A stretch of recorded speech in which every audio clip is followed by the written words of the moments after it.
di Gusti Malaya. Sungguhnya Engkaulah Tuhan yang telah pun mengurniakan taufik dan kejayaan bagi pusat ini, dan rahmat-Mu jualah ia terus berkembang sebagai wadah ilmu dan persafahaman dan keharmonian antara agama dan budaya. Ya Allah, Ya Karim, memohon kepada-Mu, Ya Allah, agar terus memberkati usaha yang murni ini. Perkukuhkanlah dari keislaman sejagat, perteguhkanlah semangat dialog dan toleransi, serta perkasihkanlah pemahaman agama dan juga dalam pelbagai bangsa dan budaya. Ya Allah, Ya Rauf, bantulah kami semua dalam menyumbang dalam pembinaan akal dan budi untuk mencetuskan pemikiran yang harmoni demi kebaikan Malaysia tercinta. Rabbana atina fid dunya hasanah wa fil akhirati hasanah wa qina adzabannar. Sallallahu ala sayyidina Muhammadin wa ala alihi wa ashabihi ajma'in. Walhamdulillahi rabbil alamin. Taqabbalallahu minna wa minkum. Amin amin ya rabbal alamin. Terima kasih diucapkan. Bagi membuka tirai majlis kita pada hari ini, majlis dengan segala hormatnya mempersilakan Yang Berzuhur Profesor Dr. Khadijah binti Muhammad Hambali, Pengarah Pusat Dialog Peradaban, untuk menyampaikan ucapan alu-aluan. Dengan segala hormatnya dipersilakan.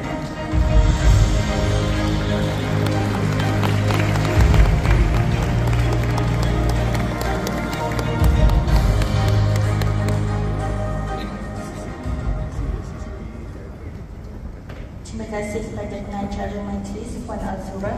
Alhamdulillahirabbil alamin, wassalatu wassalamu ala asyrafil anbiya'il mursalin wa ala alihi washabbihi ajmain. Assalamualaikum warahmatullahi wabarakatuh dan salam sejahtera. Yang amat berhormat Datuk Seri Amir bin Ibrahim, Perdana Menteri. Yang amat berhormat Datuk Seri Diraja Dr. Zamri bin Abdul Qadir, Menteri Pendidikan Tinggi. Yang berhormat ahli jemaah menteri dan timbalan-timbalan menteri, Tuan Yang Utama, duta-duta dan perwakilan asing. Yang berbahagia Tan Sri Zarina Anwar, pengurusi Lembaga Pengurusan Universiti Malaya. Yang berbahagia Profesor Datuk Seri Dr. Nur Azwan bin Osman, Naib Chancellor Universiti Malaya. Yang berbahagia Barisan Pro-Chancellor Lembaga Pengarah dan Pengurusan Universiti, para penyampai ucap utama dan para panel pembentang persidangan antarabangsa, tuan-tuan dan puan-puan Barisan Pengurusan Tertinggi Universiti Malaya, tuan-tuan dan puan-puan para peserta persidangan antarabangsa yang saya kasihi serta dirahmati Allah Subhanahu wa taala yang mengikuti secara langsung maupun secara maya persidangan ini.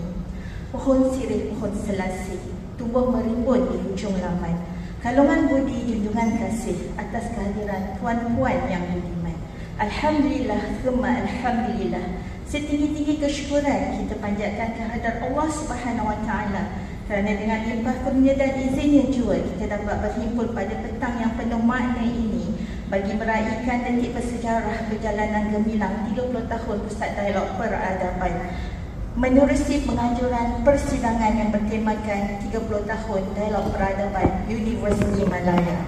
Terlebih dahulu saya merakamkan setinggi-tinggi penghargaan dan ucapan jutaan terima kasih kepada Yang Amat Berhormat Datuk Seri Anwar bin Ibrahim, Perdana Menteri, atas kesediaan hadir bersama-sama dengan kami menyampaikan ucap tama pada petang yang bersejarah ini. Kehadiran Yang Amat Berhormat bukan sahaja melambangkan sokongan penuh kerajaan terhadap inisiatif yang digerakkan oleh Universiti Malaya, malah turut memperteguh komitmen kolektif dalam memperkasakan agenda dialog peradaban ke arah membina sebuah masyarakat madani yang lebih inklusif, berdaya saing dan harmoni. Saya juga ingin mengambil kesempatan merangkakan ucapan tahniah yang tulus kepada seluruh warga Pusat Dialog Peradaban atas dedikasi dan komitmen yang tidak pernah luntur dalam mempertabatkan budaya ilmu serta memperkukuh nilai saling memahami dan menghormati kepelbagaian peradaban masyarakat multi-etnik Malaysia dan dunia sejagat.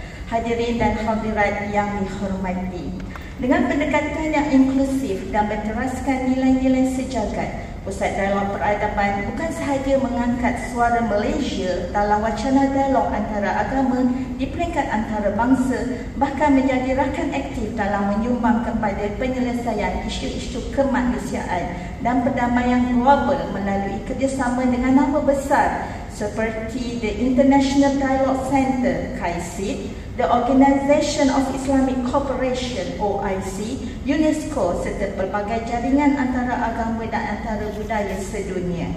Kejayaan kita raikan hari ini adalah hasil usaha dan iltizam para pengarah yang terdahulu menerajui pusat ini sejak awal penubuhannya bersama-sama core members yang sentiasa setia menyumbang tenaga dan fikiran demi misi murni ini.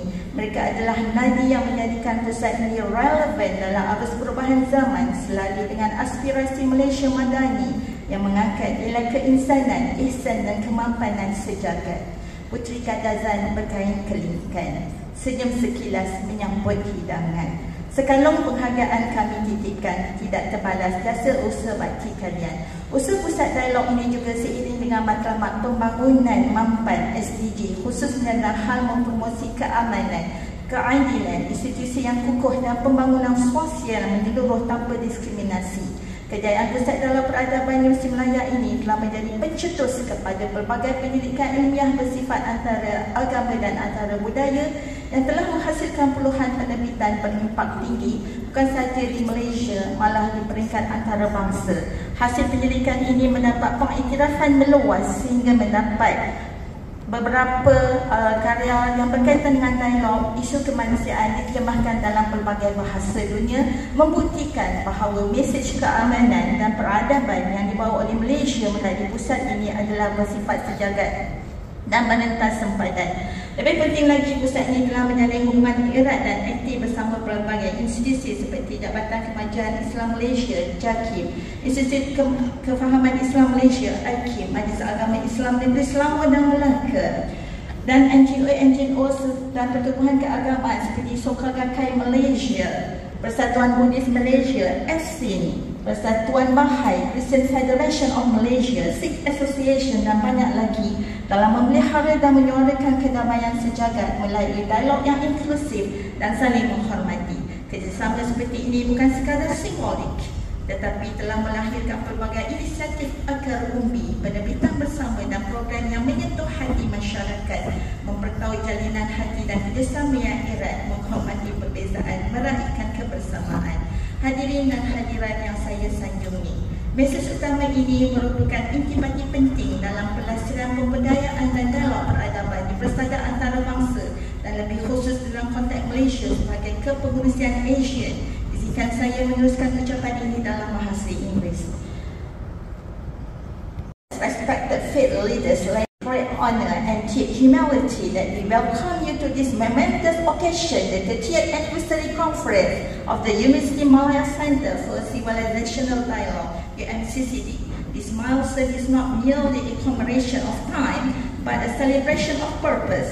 3 decades of unwavering commitment to fostering peace, understanding, and harmonious coexistence across civilization and religious tradition. Established as a platform for meaningful engagement, UMCCD has long served as a guardian of dialogue, a preserver of wisdom, and the nurturer of mutual respect grounded in the noble principle of faith Taish. The faith of coexistence, the Center has continuously championed the voice of peace in a fragmented world, sowing the seed of mahabbah, compassionate love, trust, and unity across differences. In doing so, it embodies the vision of unity in diversity, where distinctions are not seen as barriers but as blessings that enrich our collective humanity.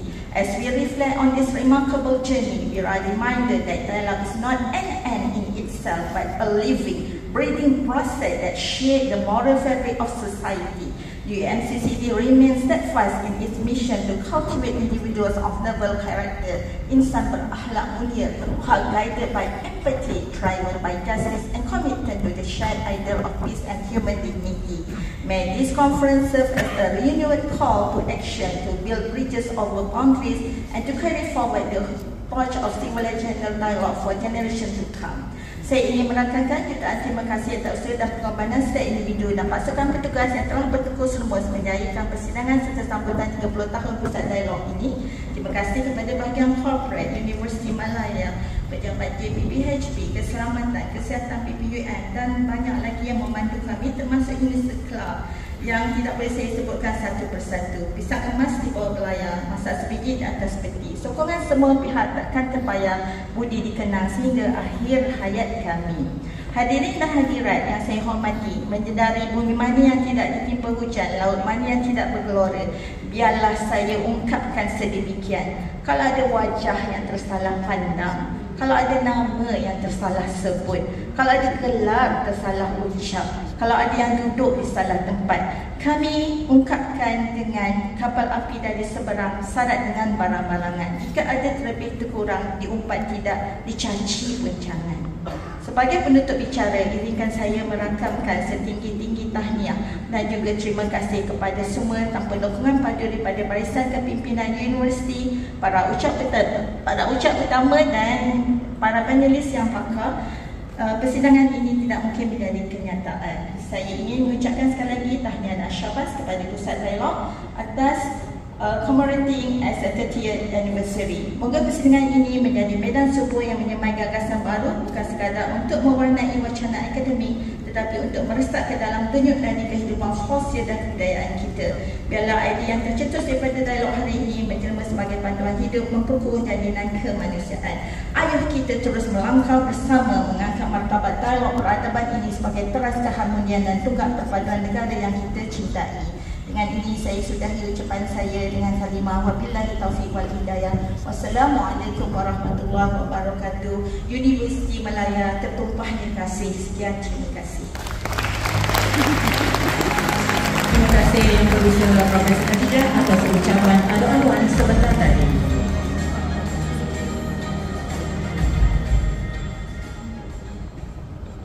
Seterusnya, majlis diserikan lagi dengan ucapan Naib Chancellor Universiti Malaya.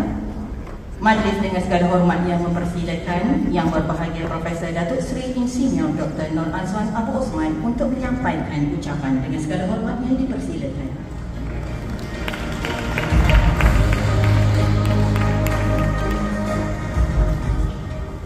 Terima kasih Saudara Penulis Majlis. Bismillahirrahmanirrahim.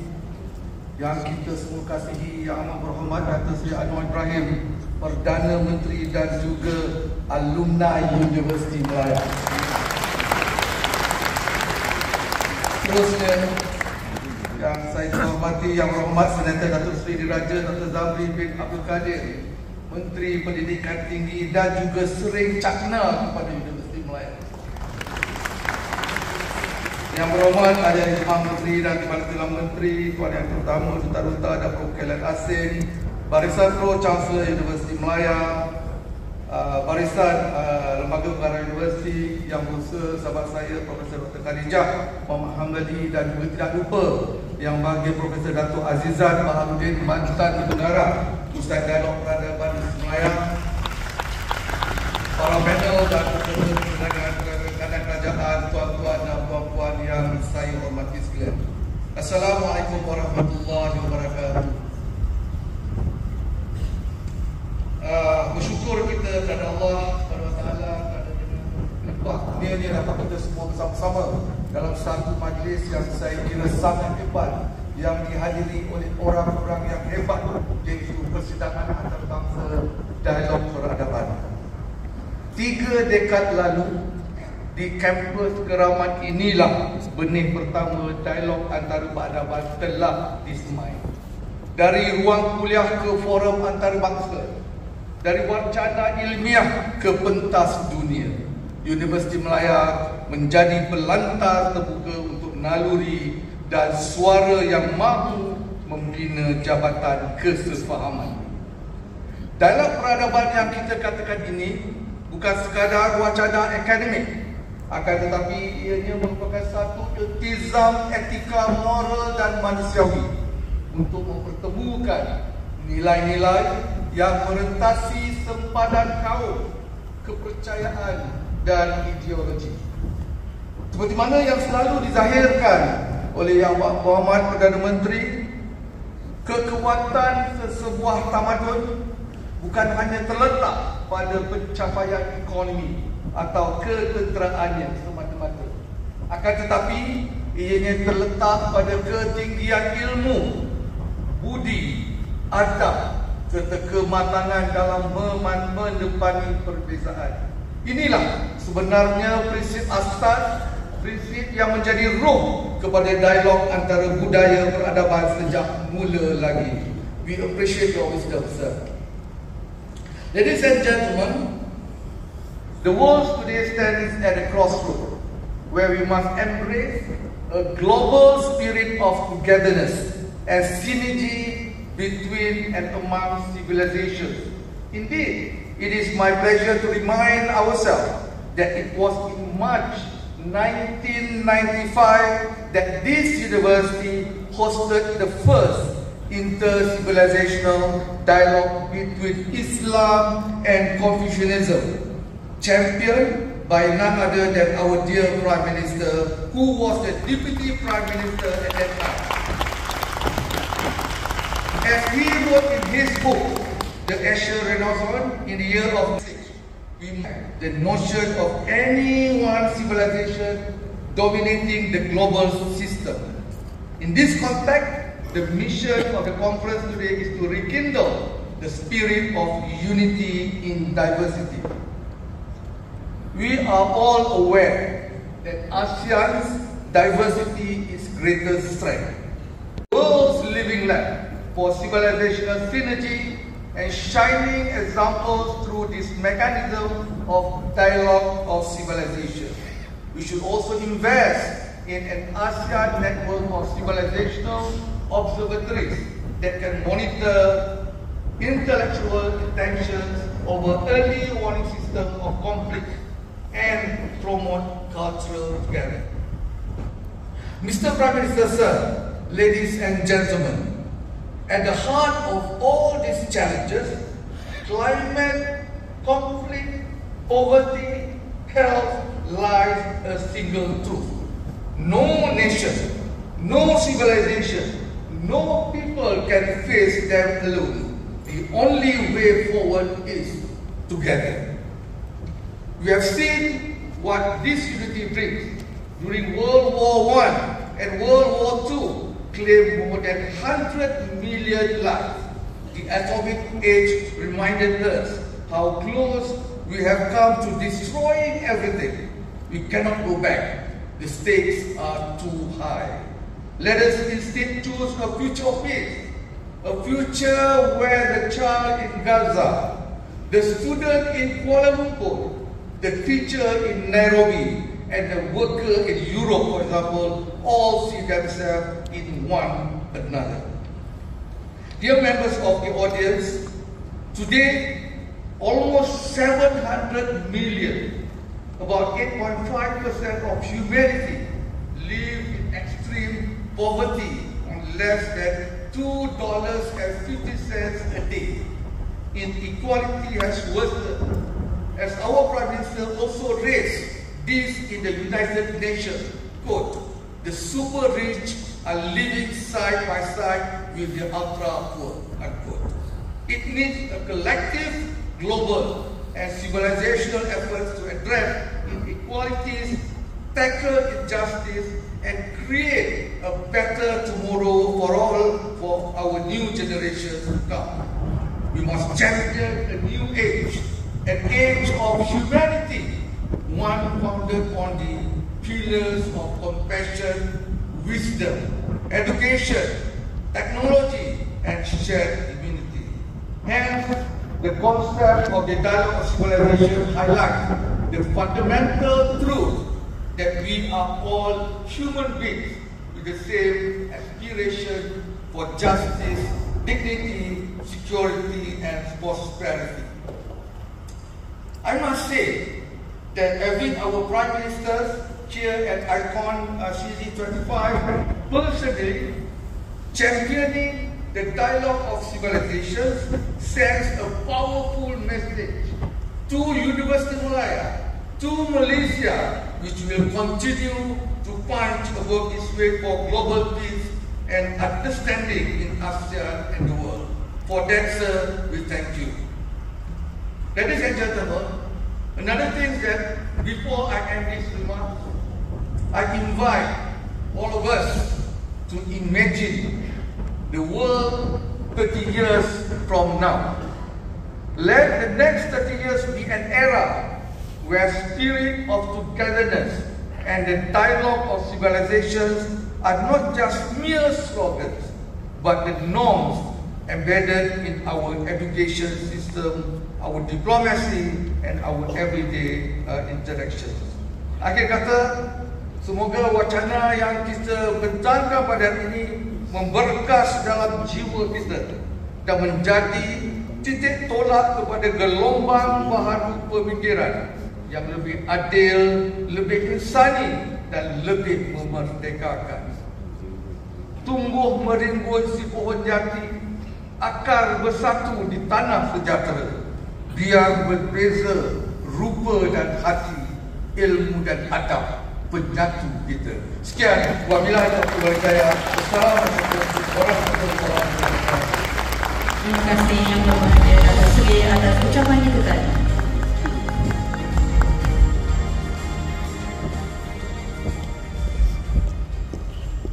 Marilah kita sama-sama saksikan montaj khas sempena persidangan antarabangsa Dialog Peradaban ICONSI 25.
Kini kita telah sampai ke kemuncak majlis. Dengan segala hormatnya, majlis mempersilakan Yang Amat Berhormat Datuk Seri Anwar bin Ibrahim, Perdana Menteri, untuk menyampaikan ucap tama persidangan antarabangsa Dialog Peradaban ICONSI 25. Dengan segala hormatnya, dipersilakan.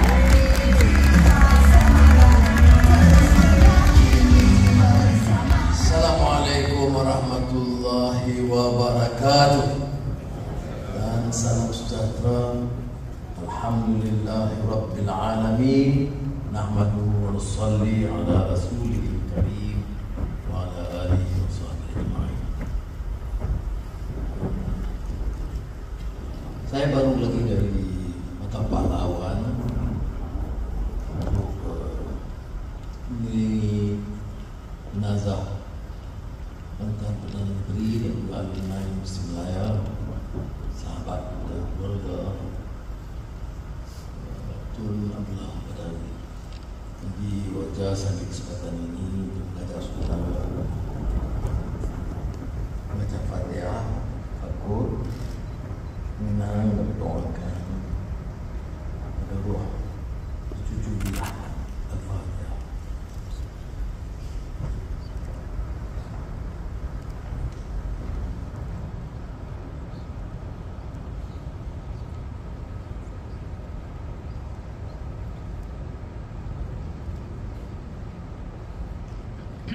Rakan-rakan yang saya muliakan, Menteri Pendidikan Tinggi, Menteri Malaysia, Nur Azwan, Kansler Profesor Khadijah dan negara, dan Anwar dan Adil Lembaga dan rakan-rakan semuliakan yang putri yang berhidang kepada adalah dan penting juga ramai di Parlimen untuk perkembangan baik di Malaysia untuk bergelut soal lain dan akademik. Ini adalah isu yang lebih substantif bicara soal bangsa, negara, masa depan peradaban. Dan lalu wajah saya juga menyatakan penghargaan khususnya kepada Profesor Usman Bakar, Profesor Izam Nurdin yang sebenarnya mengenai badan dialog peradaban Universiti Malaya menyusuli dialog Islam dan Confucianisme. Jadi kalau saya diizinkan singkat sebentar tentang pengalaman 30 tahun yang lalu, ini penting untuk kita pahami. Kita hidup di Malaysia ini dalam negara yang berbagai kaum, berbagai agama, walaupun Islam agama persekutuan dan majoriti rakyatnya orang lain. Tapi kita sedar walaupun kita berkawan, bersahabat, berjiran, belajar, kuliah puluhan tahun, tapi tidak ada upaya secara sesungguh untuk memahami dan menghormati dalam semangat Al-Quran di ta'araf. Berapa orang Islam yang tahu tentang Confucianism, tentang faham agama Buddha, Hindu, sekadar tahu nama lagi hidup dengan kita, makan, minum dan sama-sama kita, hidup dalam perjuangan. Berapa ramai orang-orang bukan Islam yang tahu Islam agama persekutuan, yang tahu kita puasa, yang tahu ada masjid, tapi hampir tidak tahu tentang Islam, sejarahnya dan peradabannya. Jadi yang kita mampu ialah kerana tidak sekadar mendapat masakan dari media, dan apalagi media yang dikuasai barat, yang punya sejarah yang tersendiri. Saudara-saudara sedia tahu tentang pandangan yang dilontarkan oleh Anglo-Saxon Orientalism atau culture imperialism yang dianggap tour de force ataupun penyanggahan yang paling keras terhadap pemikiran dominan yang menganggap Barat dan budaya Barat itu superior. Tak ada masalah, tapi menghina yang lain, sama di Islam atau Arab atau India atau Cina atau yang lain. Di ada itu dengan konotasi meremeh dan merendahkan. So suggest that we reflect the past experience as to why we strongly advocated the idea of dialogue, Islam and Confucianism. Yes, most dialogues are Islam in the West, Islam and Christianity, which remains quite relevant. But it is particularly of particular importance here in Malaysia and in ASEAN and the region that we choose to understand the majority of Asians who are, in a way or other, influenced by Confucianist ideas. So we promoted, we were very fortunate, we were able to assemble scholars and intellectual luminaries internationally with the support of the private sector and some of our media, both the Malay and the Chinese media in this country. We had, for example, scholars from Muslim scholars, Islamic scholars from the Muslim world, from the West. We had this outstanding new Confucianist scholar at that time, Harvard, now in Beijing, Tu Weiming, who admitted to me, and with full humility, unlike many scholars, hopefully not here, He says, oh, I've been talking about civilization, Confucianism, Neo-Confucianism, Northern Song dynasty, but I've never had that opportunity to reflect and understand what Muslims and Islam think and consider important as a basic tenet and belief system. And it was here, with this encounter, that he realized, being an expert in Neo-Confucianist ethics and philosophy, that he needs to grapple with this issue, because otherwise he's only fed with Al-Qaeda and ISIS and the battle and the civil wars and the strong prejudice against Muslims and Islam, as now reflected in what is considered or popularly known as Islamophobia. That was the background. So I was discussing with Osman. Osman is a scholar, he doesn't worry about money or now. He just said, I think are you serious? I said, of course. Then set up this center. Yeah, right. And I said, well, we need to do, then you are also Prime Minister. So he thinks he can give instructions. And unfortunately he did. And we set it up. Thank you to him and Azizan for that and many others. But let us reflect in all seriousness and honesty. Have we succeeded? Yes, we did what we could have, but we have succeeded. I would say, in all honesty, we have not. The rancor or rancorous exchanges in terms of rising fascism, racism, religious bigotry has been increasing. Notwithstanding so much talk about da'wah bil hikmah, which means you want to promote da'wah with wisdom. Wal maw'azat al hasana wajadilhum billati ahsan. Repeat that 3 times. You want to promote Islam? Yes. What is the criteria? 1, hikmah, and 2, ihsan. I mean, it must be wise, and but it's not reflected what we do, what we hear, what we see. Sometimes it's full of hatred and misunderstanding, prejudices, and playing into this game. And from time to time we're having problems with some mosque or some Hindu temple, and here you are. Never mind about facts, never mind about truth, never mind about correctness. It's just how we can incite the hatred and distrust for one another. And it's not easy. The level of sophistication, exposure to knowledge in the West, particularly Europe, United States, of course, is accepted. Nobody questions the level of understanding, technological advancement, and quality education.